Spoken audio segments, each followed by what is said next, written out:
Hello. Happy early Halloween. Happy Friday. Um, well, hello, Wednesday. Hello. For you.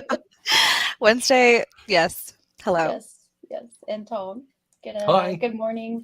Happy Friday before Halloween, since we're not actually going to be here on Halloween. We thought we'd have a little fun in Yeah. honor of our scary, spooky horror stories that we're going to do today. So here we are. We're not calling Tom a party pooper. He just forgot the memo. It's okay. I, I I usually pick my costumes late in the process, and Charlie hasn't settled on his yet this year, so I Oh, have some weekend work to do. I mean, the problem is Charlie has settled on every possible option, I see. I see. and so like we wait until something sticks with him until we yeah. actually start to do costume It's a planning. big decision, you know? It is. It really is. I think he was Monkey Kid last year, which is a Lego thing apparently, that I was unaware of. Apparently, Lego decided they didn't have they were tired of licensing IP, and so they decided to build their own, which I thought was kind of cool.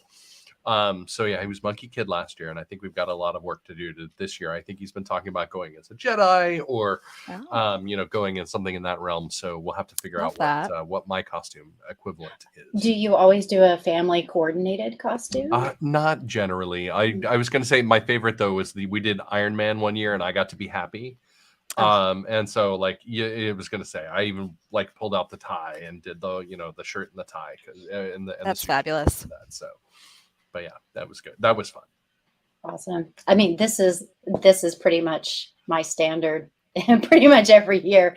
And I have some wings that I sometimes Oh, nice. some dark wings that I put on as well that are kind of dragon wings. So I guess I'm kind of a dragon witch. And yeah, I'm boring because I do the same thing every year because it's easy.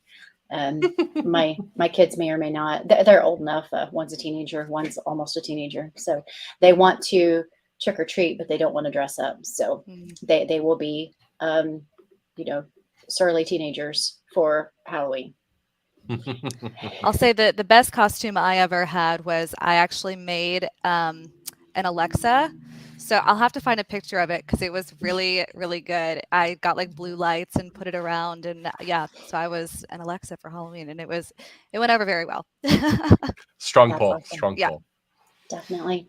Rob says, believe me when I say that I am dressed up as a disgruntled IT admin. Rob, that is you 24/7, 365. So I'm Yeah, not that's no buying it. costume.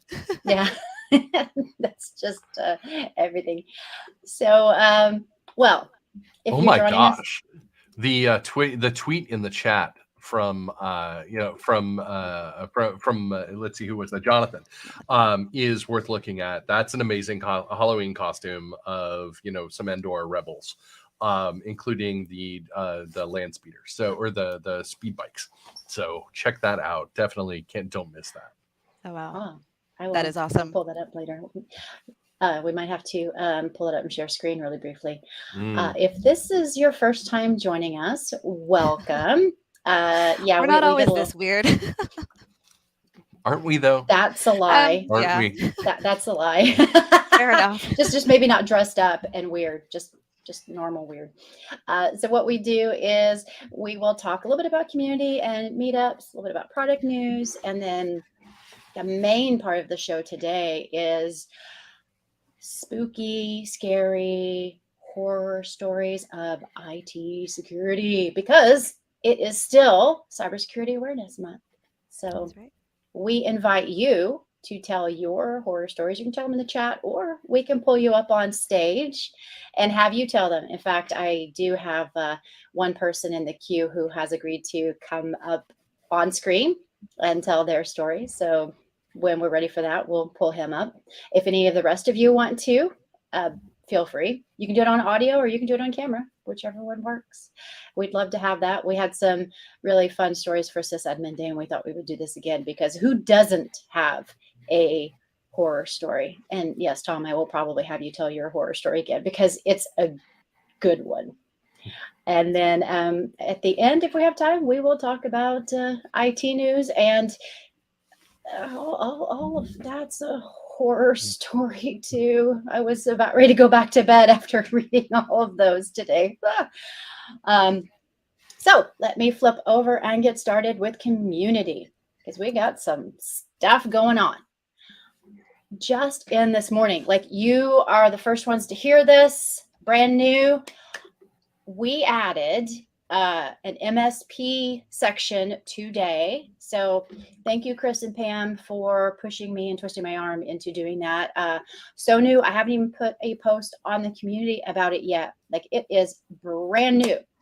And so we're going to start moving all of the MSP discussions over there. So y'all have a place just for you to talk about all things managed services. So start putting your stuff in there. You're not limited to posting in there by any means, but go over there and add your stuff so you can have some specific discussions about what it is to manage a whole business and what all of that entails. I will write up a post about it and explain more about it later. And I also pulled out our product news out of the product discussions into its own section because it's getting a little bit harder to see the discussions around questions around the product and things. So I pulled those out so that you can more easily find them. And we will start moving all of our product news over into that. I think that'll help you find things a little easier. So looking forward to seeing how those shape up. And speaking of MSPs, Chris is continuing his MSP series with part 3, talking about MSP tools. So make sure you go check that out. And another thing new in the community is when you are posting scripts, we now have the ability to post PowerShell code samples.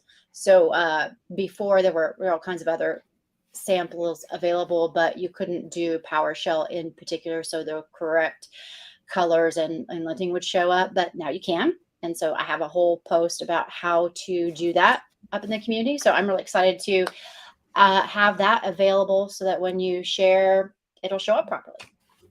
And that is it for my section. So Alexa, what you got? Yes, not many new updates this week. I will say that we have set a location for the DC meetup, so that's very exciting. It's going to be at Right Proper Brewing. So if you're joining us from the DC area, make sure you join us for that. That is going to be November 16th. Along those lines, dates are set for Raleigh, DC, and Chicago. Those will be in the show notes. Make sure you check them out because they're going to be a good time. Tom will be at all 3 of them, so you don't want to miss that. You're a busy guy. Busy guy. But yeah, other than that, we are still just trying to figure out dates for some of our other groups, including Portland, let's see where else, Sydney, Tel Aviv. So definitely continuing to expand internationally. And then we are also going to set one up for our Denver group. We haven't had one in Denver in a while. So if you're joining us from Denver, stay tuned for that.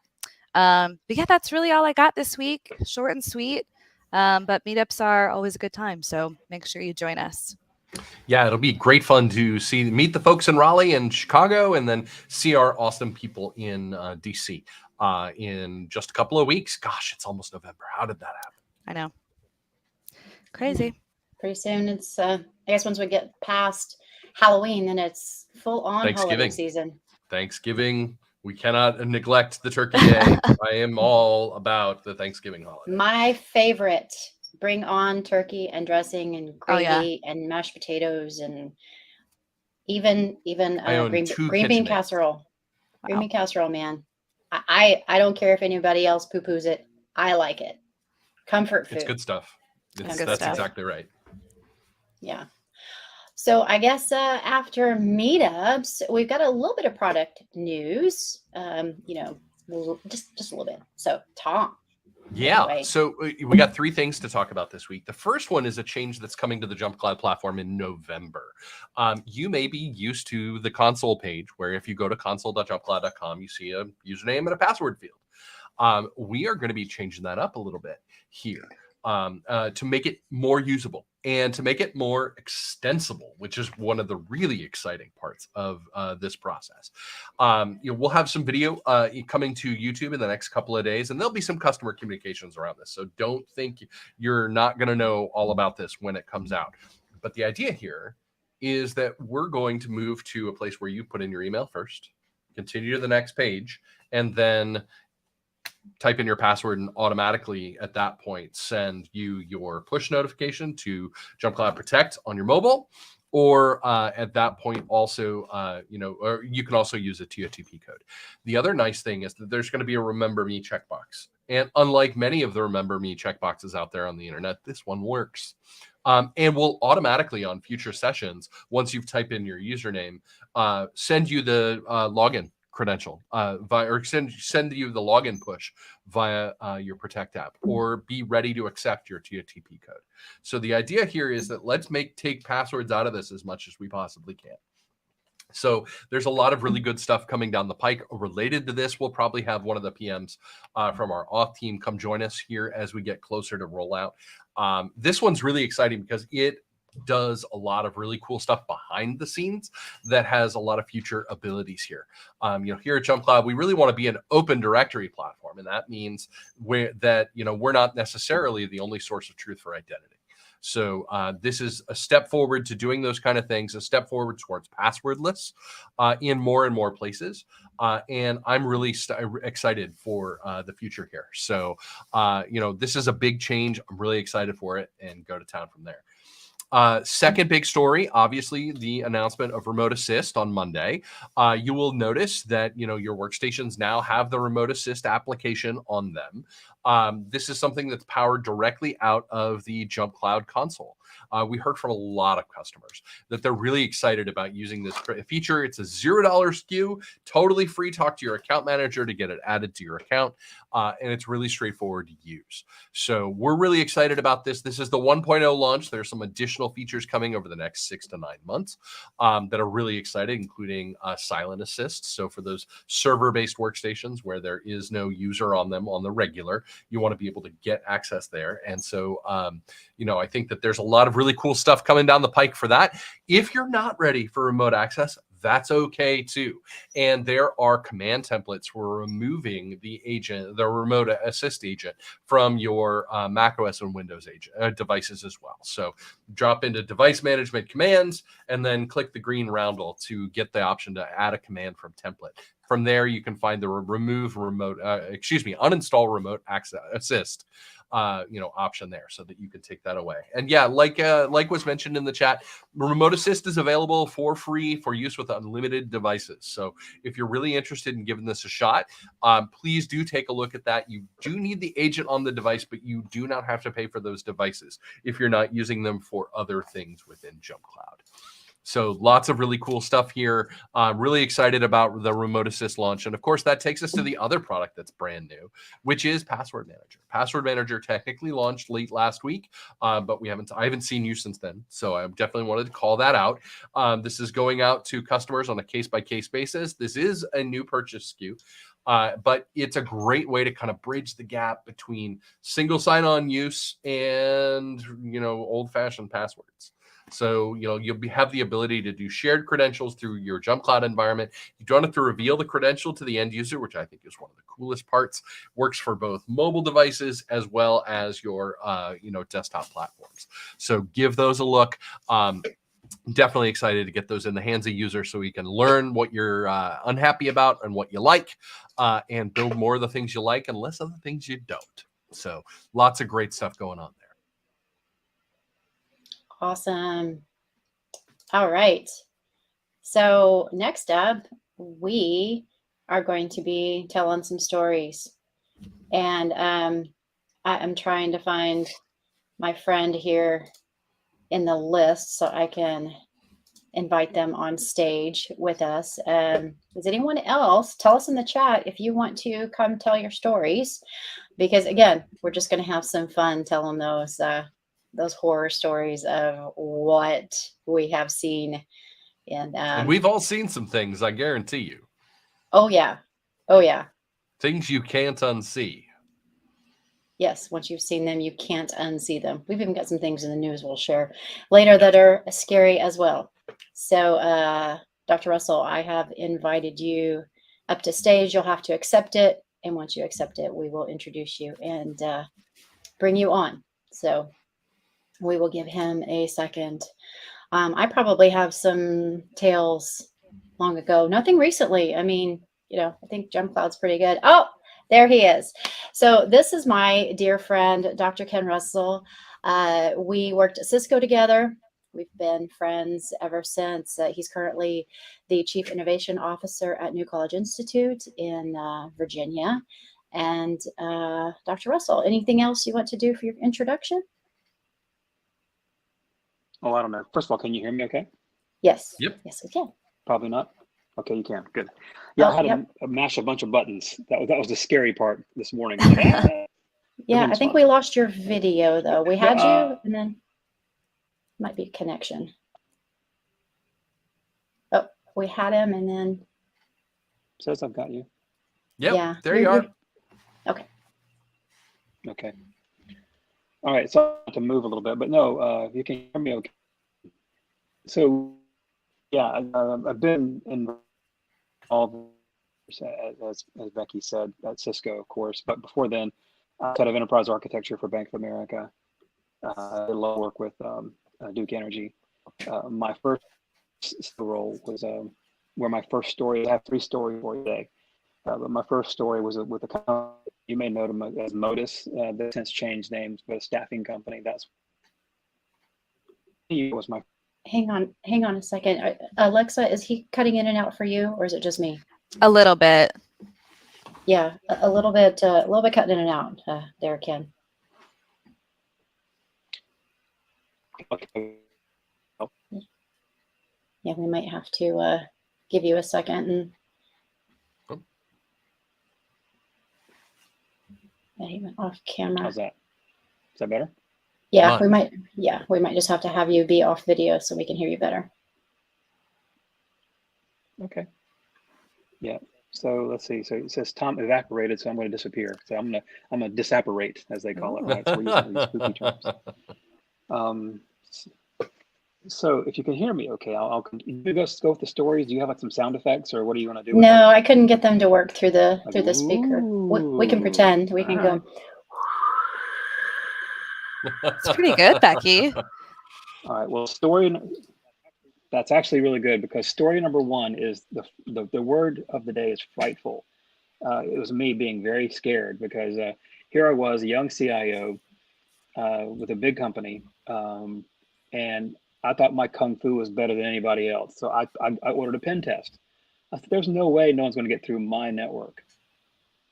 And then, how's it go with that old story? Trip, trap, who's sneaking up on my bridge, right? Mhm. Remember that story?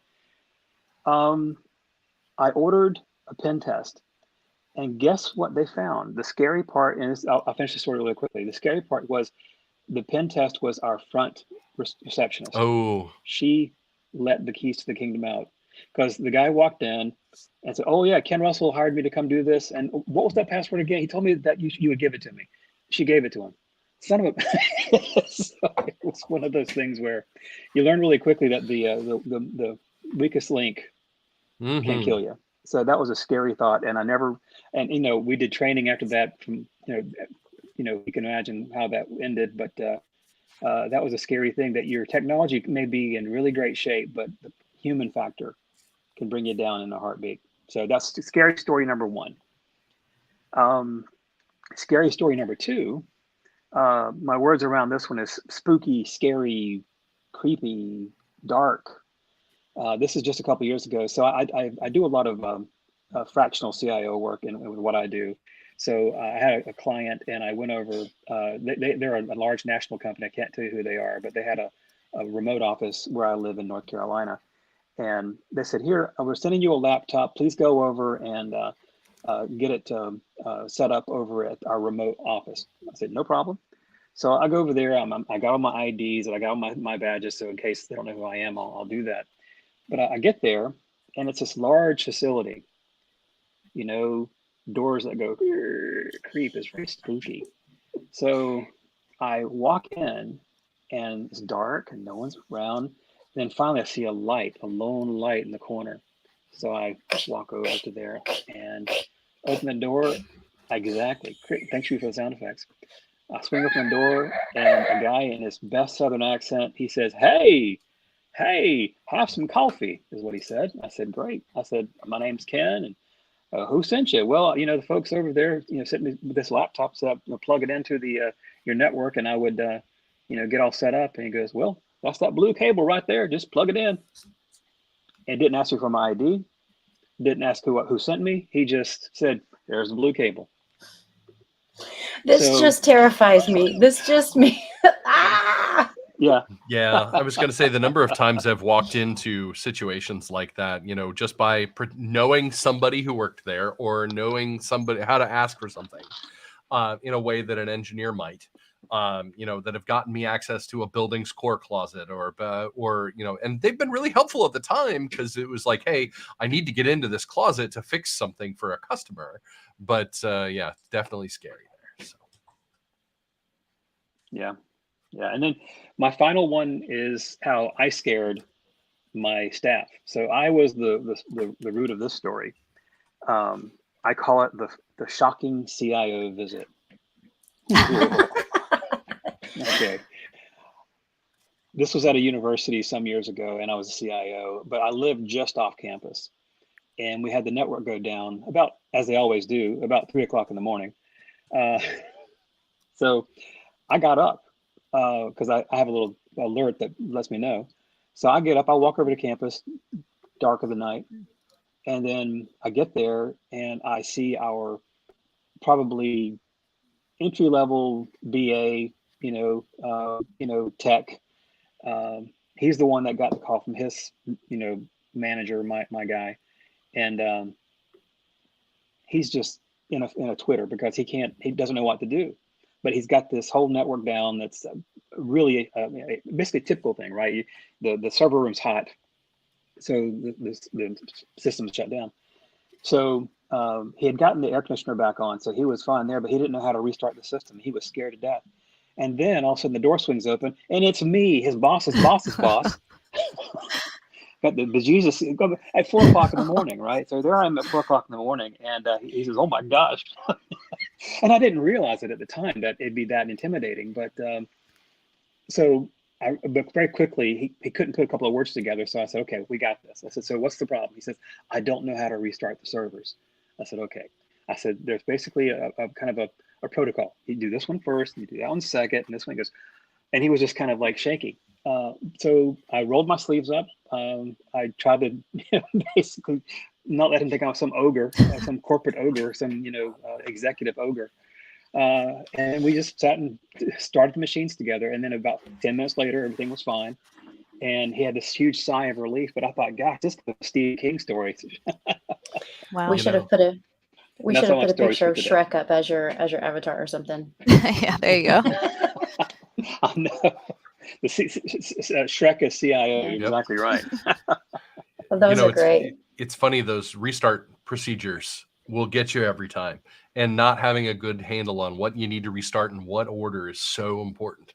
And I've talked with several people over the years who used to have a book. The book or the chart was posted on the inside of the server rack and things along those lines. This is the order of operations in the event of a power failure. This is the order of operations in the event of a network failure. Having those kind of things will save you from those kind of things because you can rely on the book in moments like that. Especially you can walk. The idea would be you can walk anybody through those instructions. Yeah. So. Yeah, and I'm sure he was young and just Mhm. absolutely scared to death. Well, 4 a.m, Oh yeah, tired. that's not my best time. That's for sure. No. That would probably scare me too. It'd be in a room by myself, and you're not expecting anyone to be there, and all of a sudden you're, yikes! Is this place haunted? I was just in Boston at one of actually the most haunted hotel in Boston, and we were telling funny stories about that. So that would be my worst nightmare would be to just all of a sudden feel like I'm not alone. Oh yeah. Fortunately, the worst thing that happened was I heard snoring in the middle of the night, but it was not a ghost. It was just the walls are so thin I could hear my neighbor snoring. But thank you, Ken, Dr. Russell. Thank you for joining us. We really appreciate you. Sorry you couldn't stay on camera. Those darn connections sometimes when That's all right. No worries. It's nice meeting you folks, and I love your show. I watch it often on the social channels, so Thank you for Thanks joining for us. coming today. Thank Yeah, you. thank you for joining us. And you're welcome to stay around if you want to, or I know you've got other meetings and stuff, so we totally understand. You can watch the Yeah, rest of I've it. got to run, but thank you. But I will. Yeah, I'll find a way to watch it online. But thank you, folks, and enjoy. Have a good Awesome. weekend. Yeah, you too. Yeah. His story about starting things up reminded me of a horror story that I had to deal with once, which was it was an on-site, on-premise server cluster for managing a point of sale system. And frequently there would be a problem where, devices would drop offline, or there'd be a problem with the database server. And what the local on-site support, who was, shall we say, non-technical, was doing to restart the server was just reaching behind the server and grabbing the power cord and pulling it out on an operating device, and then turning it back on again. And which was fine until one day it just didn't turn back on again anymore. And that led to weekend tickets at holiday rates. And that was very, it was very painful, to get that back in order. So having good, clear server room procedures is all about avoiding those kind of terrible moments. And that's a really important part. For sure. It is. Well, we have another person, audio only. Our very own Rob is going to tell the story he keeps threatening to tell in the chat. So, Rob. I mean, I threatened to tell it, but you're the one who's allowing me to do so. I mean, I do have the kick button, so threats like that, story of my life, they don't affect me anymore. Anyway, I call this one The Day the Music Stopped. This is from my time at the help desk. I know, horror already. We have a few people there. This was in the afternoon one day, and involves one person we will call What I Do, because anytime his name is said, the first words he would respond with is, "What I do." And Engineer Hut, who is basically exactly what you think of if Jabba the Hutt was doing desktop engineering work and was even less effective. Stilly, we'll call him that because we call him Stilly. And then our main application, which is a Citrix published app with usually around 3,800 active sessions. It all starts out in the afternoon. Doom, doom, doom, doom. A subtle thrumming throughout the help desk. Not audible, but just enough that you can hear over the clatter of phones talking whatever dubiously stupid non-work related topic was being discussed, such as why would anyone want to go to Africa? It's being a third world country, or just never ask, because those are the topics we had at the help desk. As is typical, what I do is listening to his Spotify music service. Doom, doom, doom. To this day, nobody still knows how he managed to get a $150 Logitech speaker system installed on his desktop with maximum bass. But he liked his dance music.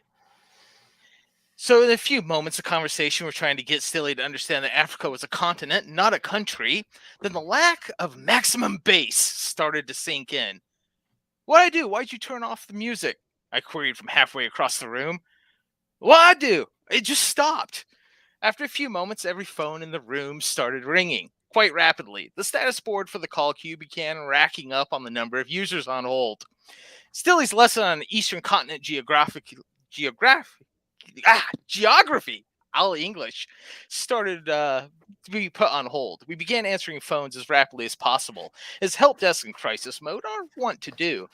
The first few all said the same thing. Main app is not working. Third call I get is not from one of our local buildings, but an off-site location. The fourth is a VMware Horizon user. Quickly making some tests, one thing becomes immediately apparent. The entire company has no WAN access. Not just here, but remote sites all across the state as well. Around the fifth call, doom, doom, doom, doom. Everyone turns to look at What I Do's desk.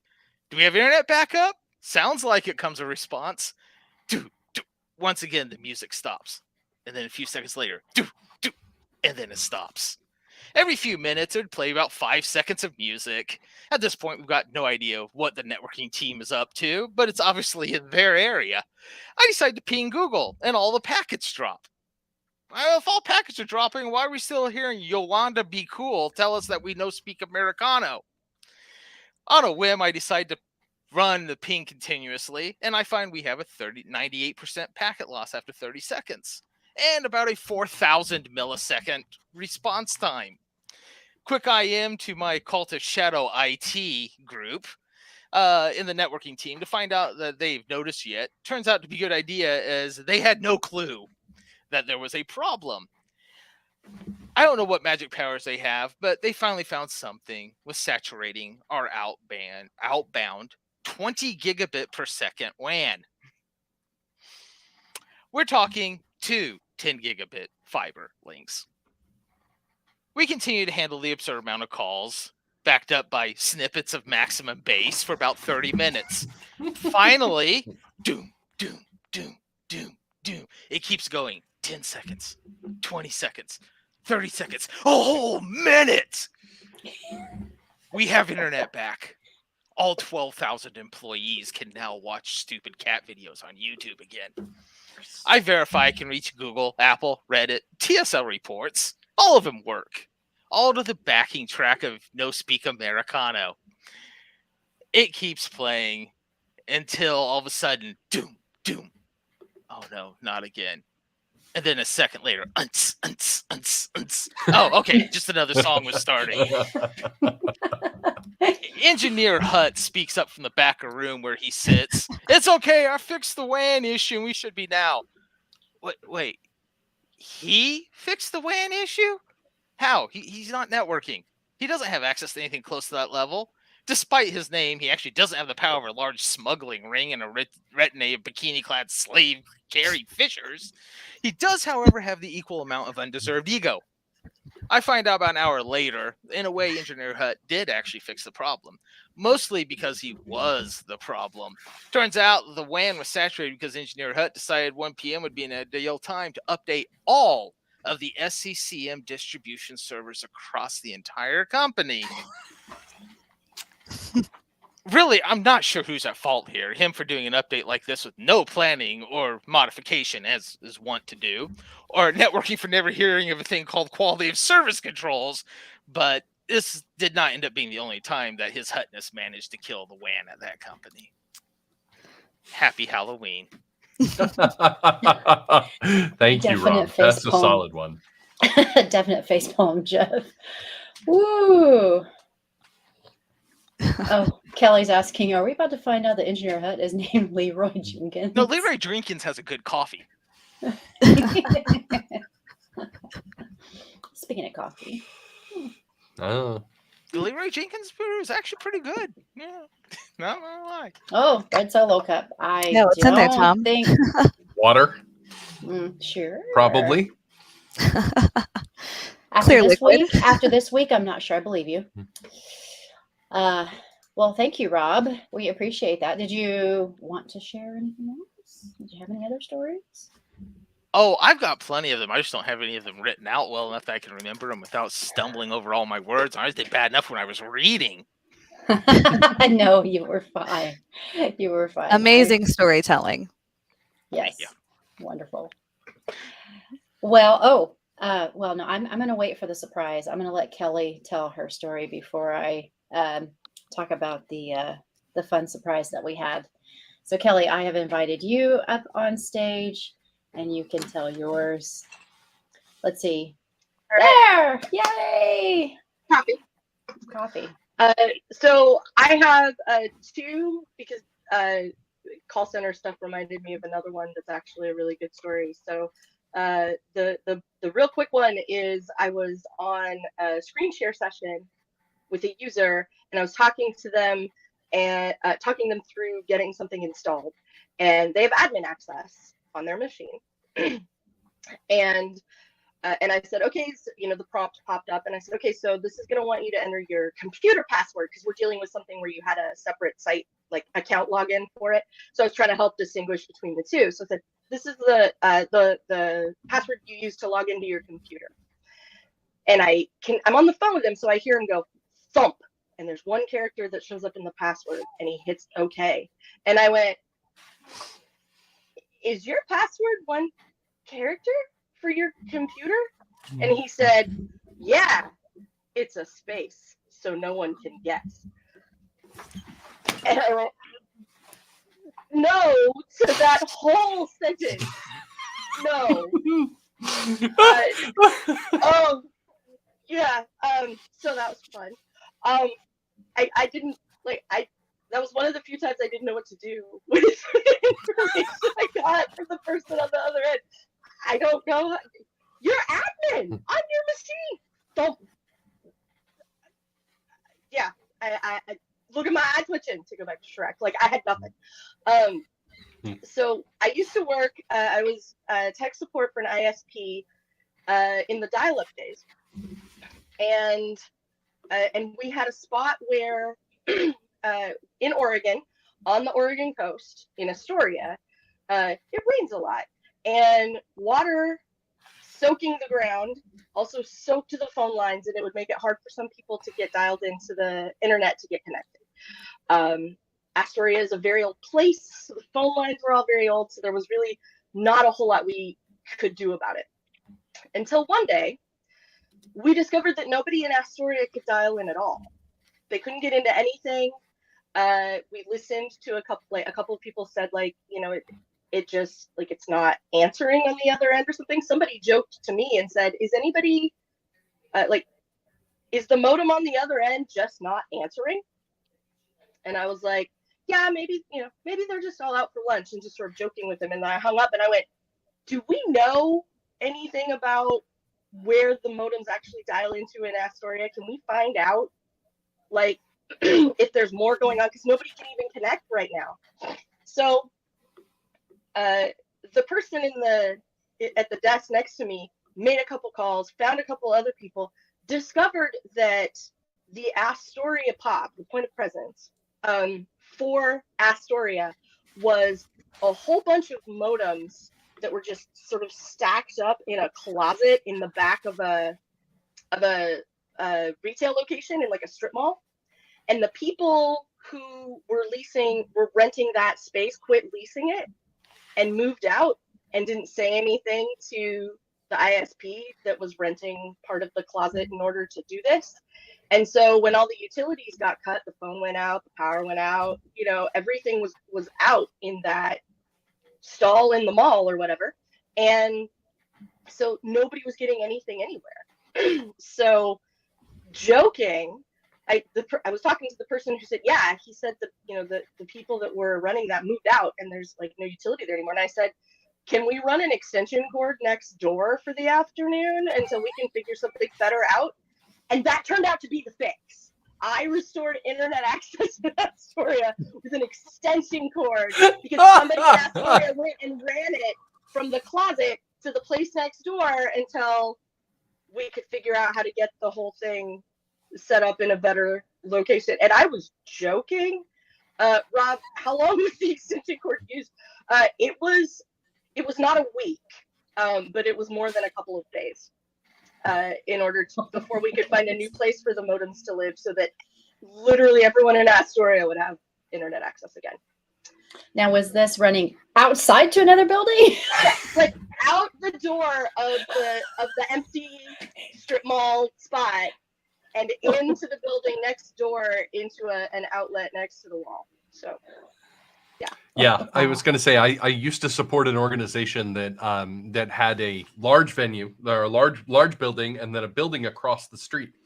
But the building across the street kind of didn't exist. Like it wasn't on a lot of places' maps. It had an address, but it didn't exist on telecom environments. And so the way that you got internet to that building was one day a group of the technicians a group of the people that worked in the large building got up to the roof and hurled a 50-pair cable across the street and got it onto the roof of the other building and then brought it down into the building. And that was how internet worked in that space, which was great until the tour bus pulled up and like took the cable out. And I was wondering what was going to drive through that cable. Yeah. So the tour bus would drive through the cable.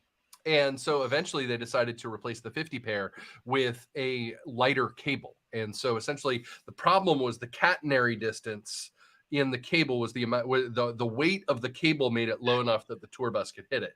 So instead we replaced that with a 6-strand fiber cable, which to my knowledge is still there. So that is one of the horror stories over the year was a lack of connectivity due to tour bus. The other fun one was the refrigerator, and I told this story on Sysadmin Day. But you need to retell it. Good story. They had rebuilt the kitchen, and the person responsible, they bought a brand new Samsung refrigerator, and the Samsung refrigerator has a tablet embedded in the door that's about this size. I mean, it's large. It's a really big display. It's probably 20-inch diagonal. And it had like a task list. There are a couple features of this refrigerator that were kind of nice. You could make like a little Post-it note feature and drag a Post-it note out and drag it, draw on it with your finger and do a bunch of things that way. And then there was also, as it turned out, a web browser. And an unsecured object that is a billboard inside a large open plan office can maybe be used for things it should not be used for. And in this particular case, because there was no web filtration on this Android tablet, and because there was no network filtration on that network because of what that company did, things were left on the refrigerator. And so the next day, the general manager was in through with the insurance adjuster, and they're like their insurance agent, to show them the new remodel and walk them through the whole thing. And Brad at this point was super proud of the refrigerator, and is paging through the different functionalities of the refrigerator with the insurance adjuster, like the internet browser. And they got to the internet browser. The website that was on that particular screen was not work appropriate in any way, shape, or form. And that was when we also learned that the refrigerator has a speaker and can play movies at volume. And so he quickly swipes past that one and gets to a screen where they have put a bunch of Post-it notes on the screen and drawn crude diagrams on the individual Post-its. And he had to scroll by a couple pages of those before things got appropriate again. And that was when we learned what we had to do to lock down the Android refrigerator. I've had to learn some things in IT over the years. That was not the one I was expecting to learn that day. But I definitely learned that if there is a public open tablet, it will be abused for things that it should not be used for. And so you need to have a story to prepare those devices. Wow. Especially in particular industries. Proximity to construction workers, shall we say? Yes. And fishing being another. I've worked in both of those industries. Mm-hmm. And automotive. I've been around all three of those industries, and those are probably the quickest to go south. Let's just put it that way. I know there are lots of others, but I think those go south the fastest. This definitely did, but we got there. We definitely figured out a solution pretty rapidly. Now things have been solved, so that is a good thing. Yeah, Rob added military. Yes, and Jeff was going to say sailors. Devices and bars, definitely. Mm-hmm. Yep. So Jeff actually had a good story in the chat that was where he almost electrocuted himself. That I think we should. He doesn't want to share. He doesn't want to come on and share it, but we should read it. Let's see. Seattle at one job, it rained so much, and their office building had a leak into the electrical closet. And they had 2 servers they needed to show demos to people, and he couldn't access it on a weekend. So he went in and flipped the breaker, the one with the water, back on so he could get his servers back on. And he called his boss and told him that he got things back online. He told me very calmly, leave now and stop touching it. Yeah.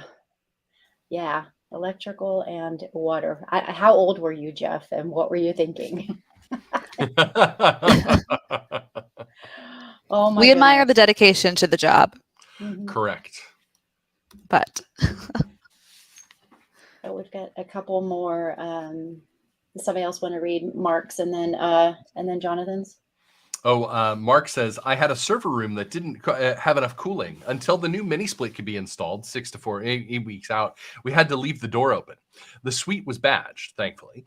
On the bright side, I had a small Disney minion that was placed at the cracked door to protect the entrance. So essentially, you can leave a small minion statue there. That's fantastic. Great guard dog.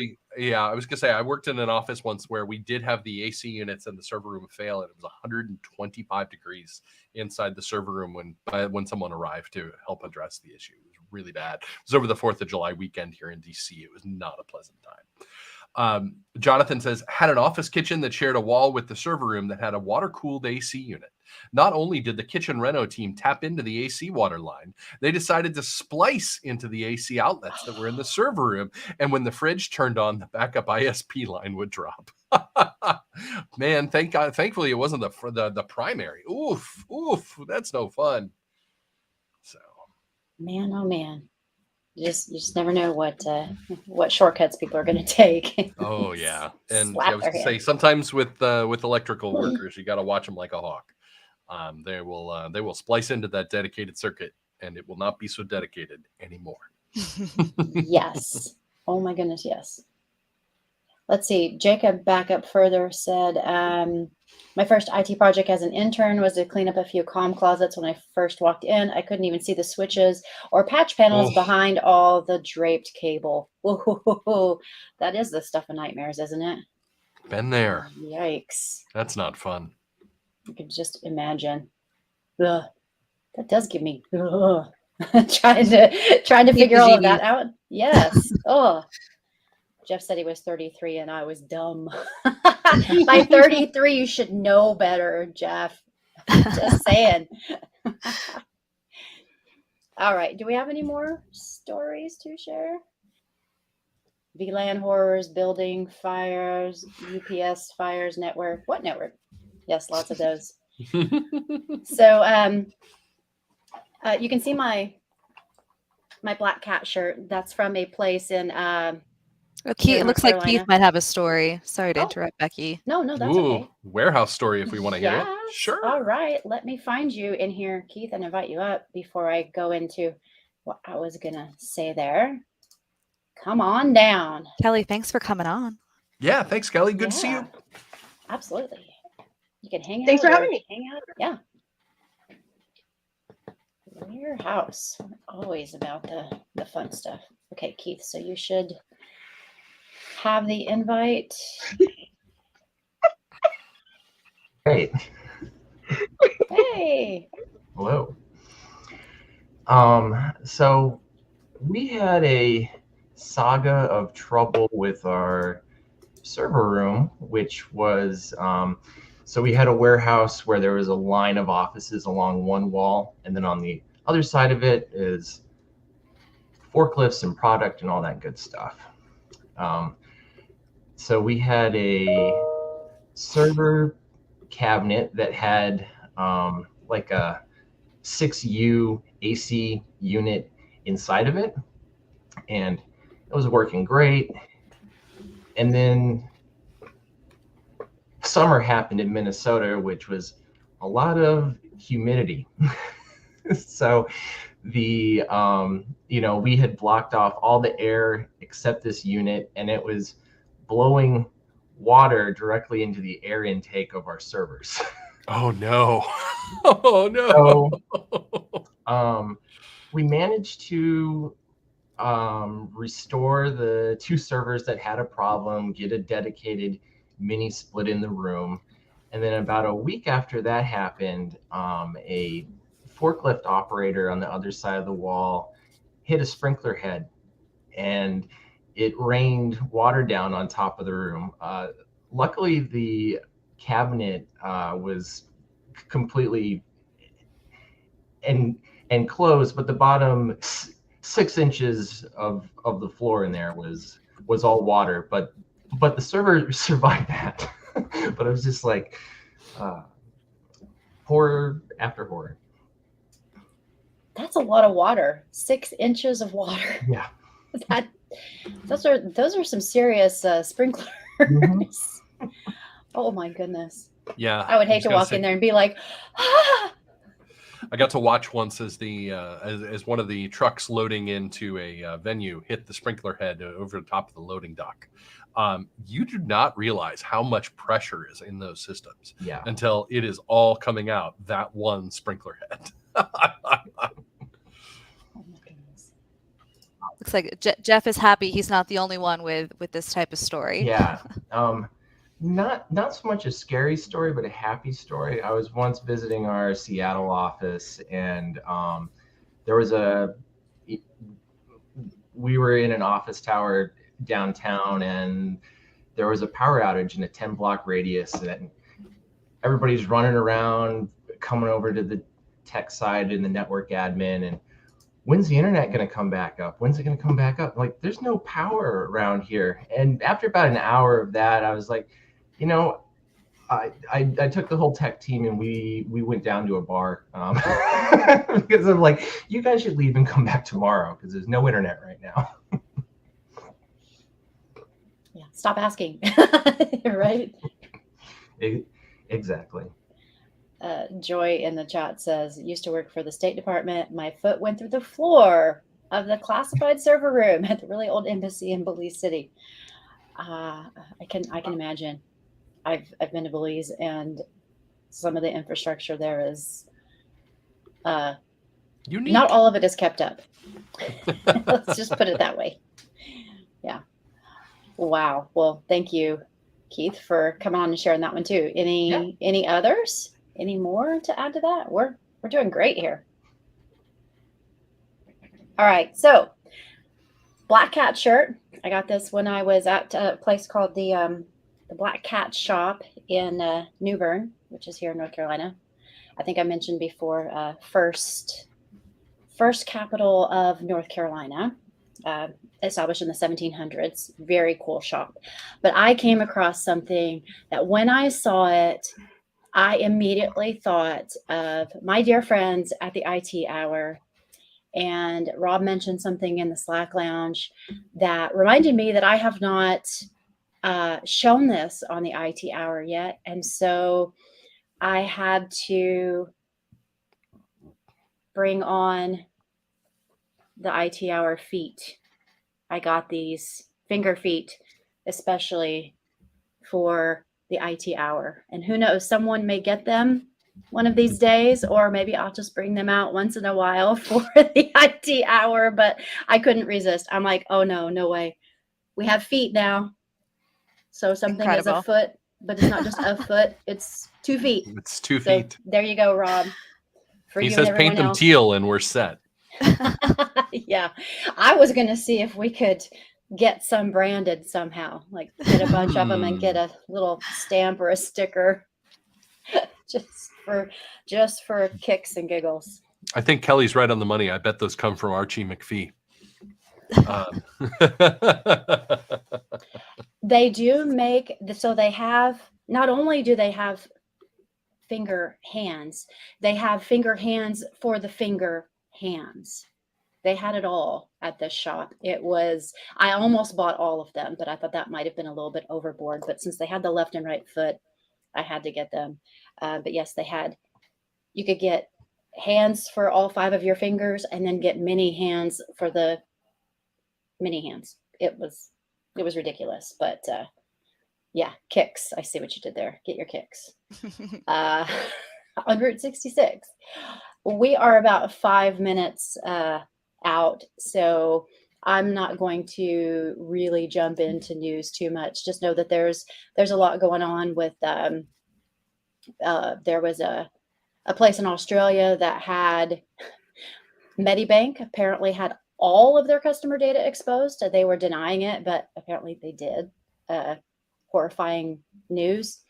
It's a place called C-Tickets, which is a global ticketing org, also had a significant breach. Apple has launched a new security research website. We'll post more about that. I'm sure Tom knows all about that. Yeah, all sorts of cool stuff in there, including a breakdown of an XMU vulnerability that they talk about that blew my mind and left me unable to walk.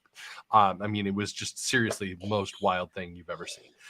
They also announced in their most recent update to the platform security guide that Apple has said that because of what they're because of how they build the OS, the most recent version of the OS will always have the latest security fixes that other operating systems will not get. So there are something like 65 vulnerabilities that were fixed in macOS 13 that are not fixed in macOS 12. So if you don't have a plan to get from 12 to 13, now's the time to start thinking about one. Mm-hmm. They made some improvements to their bounty program as well, Yes. I believe. Yes, indeed. And in the most terrifying news that I've seen, and we won't go into too much detail, but Elon Musk did officially buy Twitter and immediately got rid of their safety and security officer as well as several executives. So the fallout from that has yet to be seen, but that was probably the scariest thing I saw in the news. But the coolest thing I saw in the news was that the brightest ever space explosion revealed possible hints of dark matter. Ooh. And it was a long gamma ray burst of a massive dying star, unleashed energy. It was so bright that it oversaturated the Fermi Gamma Ray Space Telescope. So that was really neat. It actually expanded some of the Earth's atmosphere. It made the upper layer swell in size for several hours. So it was really noticeable. And here's the fun part. Astronomers called it the brightest of all time, the boat. Boat. Mm-hmm. Bodie McBoatface? What? No, no, not quite, but they should have. So instead of the greatest of all time, the goat, it is the boat, the brightest of all time. So I thought that was fun, something fun to share from Hacker News. All the coolest stuff on Hacker News. A goat boat. Well, they had that on Marvel on the Thor movie. Oh yes, the screaming goats. The new Thor movie does in fact have the goat boat. The screaming goats, which was hilarious.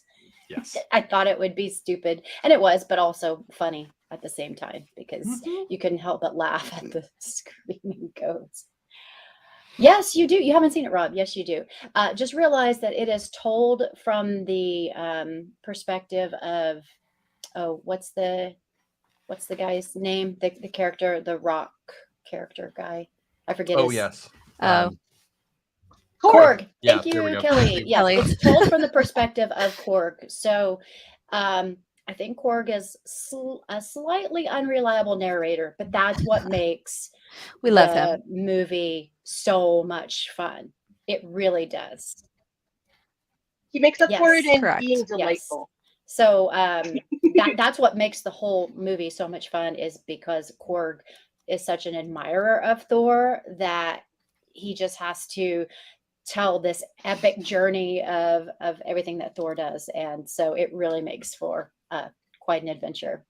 So when you look at it from that perspective, it really makes it even more enjoyable, I think. Oh yes, Taylor Swift, Screaming Goat, if you want to check that out from Keith's link. And Kelly, you have a ring with a green diamond that is green because it was blasted with gamma rays. Wow. Awesome. I do. I don't have it on, or I would just hold it up and show it to you, but it's the center stone in the Green Lantern symbol. And because in brightest day and darkest night. Yeah. Right. But the design of the ring, it just looks like, if you are not a person who reads a lot of comic books or anything, people look at it and go, oh, what a nice piece of jewelry. And my people take one look at that ring and come up and go, in brightest day and darkest night. And so then I can tell, like, who are the people in the room I should be talking to. So yeah, that's a good filter. It's really helpful. Yeah. So I had it designed. I was looking at, like, I'd like to have a ring for my right hand, and was talking to the person at the jewelry store who said, "What about a green diamond?" And I'm like, all I know about them is that they're really expensive. And he said, well, they're only expensive if they're natural. If you take a diamond and blast it full of gamma radiation, it turns green. And I'm standing there in, you know, like a t-shirt with a caffeine molecule diagrammed on it or something. And I'm like, hi, yes, I'm listening. And so then he said, here, take a look, you know, like he got it from wherever the place was and showed it to me. And I went, I know exactly what that needs to be. And so designed the ring to be the Green Lantern power ring. So That's amazing. You definitely need to post a picture of that in the Slack lounge. I will do so.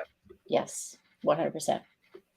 Well, we are at time. That was perfect to take us out, and we're getting some more wonderful links in the chat there. So this is always up. Like the Crowdcast is always up after the fact. You can always come back and scroll through the chat and find the links. Like even when we say it's over, you can always come back and flip through the comments to find links and cool things like that. So don't feel like you're missing out. You can rewatch this here on Crowdcast, or you can rewatch it on YouTube, either one. So lots of ways to do it. And you can leave comments on here a little after the fact until I mark it as closed. And I usually leave it open for a few days. So if you want to leave the odd comment or two after the fact, just know that I do check them. So if you leave anything inappropriate, I will boot it. But otherwise, you can come by and say hi after the fact.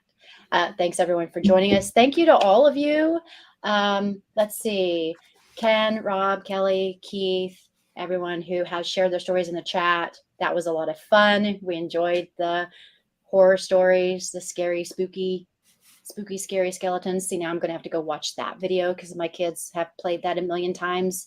And now that song's going to be in my head all day. But thank you, everyone. Have a wonderful weekend. Have a great Halloween on Monday. Feel free to share pictures of your kids and other loved ones' Halloween costumes. We would love to see those and share those out. That's right. Wednesday, we love your costume. Oh, It's thank awesome. you so much. It's really great. As soon as it popped in, I'm like, Wednesday immediately. So hey, if it's recognizable, that's perfect. So thanks everyone, and we will not be here next week because that is a all company day off. So yay, we get a Friday off. So we will not be here, but we will be back on the 11th, even though that is a holiday. We don't have that day off. So we will be here on Veterans Day doing our thing, and we will see you in 2 weeks. So bye all. Bye everybody. Bye.